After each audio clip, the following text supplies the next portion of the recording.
Justice League has been met with a, well, let's say lukewarm reception from critics and filmgoers. It's not exactly a bad film. I rather enjoyed it personally, but it doesn't exactly live up to the potential of the brand. So let's take some time to take a look at what went wrong with Justice League. If you enjoy this video, be sure to hit the subscribe button and click the bell to be notified when we upload new content.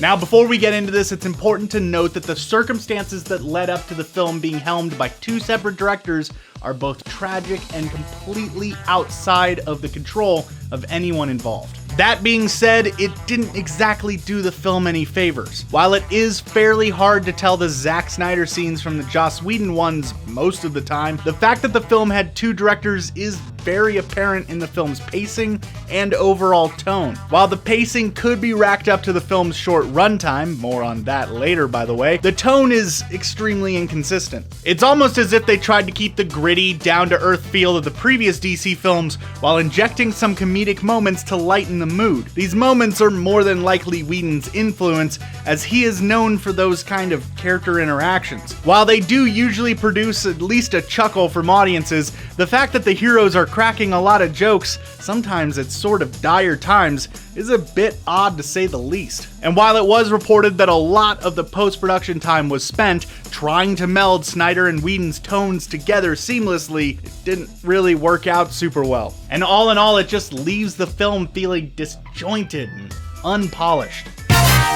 Justice League clocks in at around 2 hours and 1 minute once you include the mid and post-credit scenes. Now this sounds like a fairly reasonable duration for a film. However, Justice League wasn't meant to be this short, and it wasn't until a mandate from the higher-ups at Warner Brothers came down. And it definitely shows. The first hour or so of the film is incredibly badly paced and jumps all over the place. There are scenes that only last a few seconds before cutting away to something completely unrelated. And frankly, it's a little bit jarring. The worst part is you can tell when there is something missing. At several points throughout the film, an idea is introduced only to get zero payoff, such as Batman's supposed guilt over the death of Superman, which is only offhandedly mentioned, which itself brings us to another problem with the film.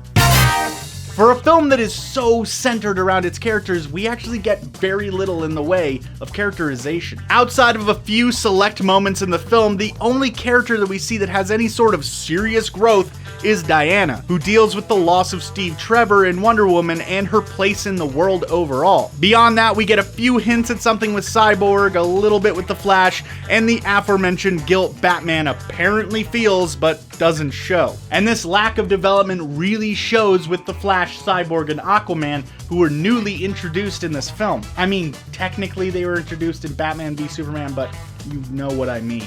Batman and Wonder Woman benefited from having previous films, which these three new characters really could have used. We really don't know these people, and honestly, if I wasn't already a fan of the characters due to my previous experience with them from comics and such, it would have been really easy to not care about them at all. That being said, The Flash was still probably the best part of the film. It was always entertaining to see. Not exactly comic accurate, but you know what? I'm gonna let this one have a pass.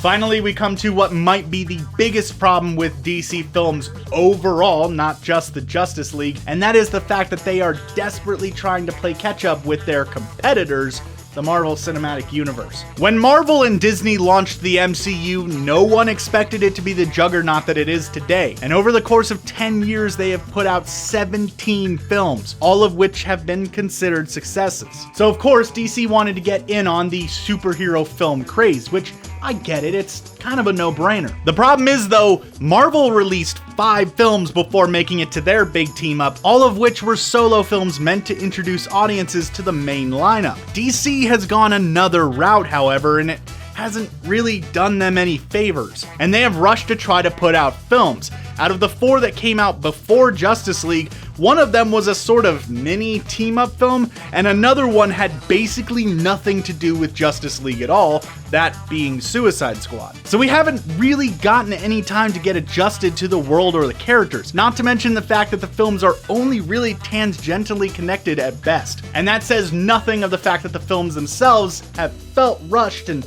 not all that well put together. I mean, come on, we've seen some of the CGI in these films. They don't exactly look great. Look at Steppenwolf in Justice League. He looks like a character out of a PS2 game. I know that they can do better. And all of this has hit Justice League hard. As I already mentioned, there are characters here that really should have had their own solo films before this one. And honestly, we probably could have used a bit more setup of Steppenwolf and the mother boxes. Outside of the nightmare sequence in BVS, they sort of just came out of nowhere. We just should have had more before getting to this point. Despite all these problems though, the future of the DC film universe does still have some potential. Justice League, despite all of its flaws, could lead to the next big thing for the franchise. All DC and Warner Brothers has to do is try to learn from their mistakes. What did you think of Justice League? Did you like it? Hate it? Let us know in the comments down below. And if you're watching this on Facebook, be sure to click the link to jump over to our YouTube channel for more videos like this one. Thanks for watching.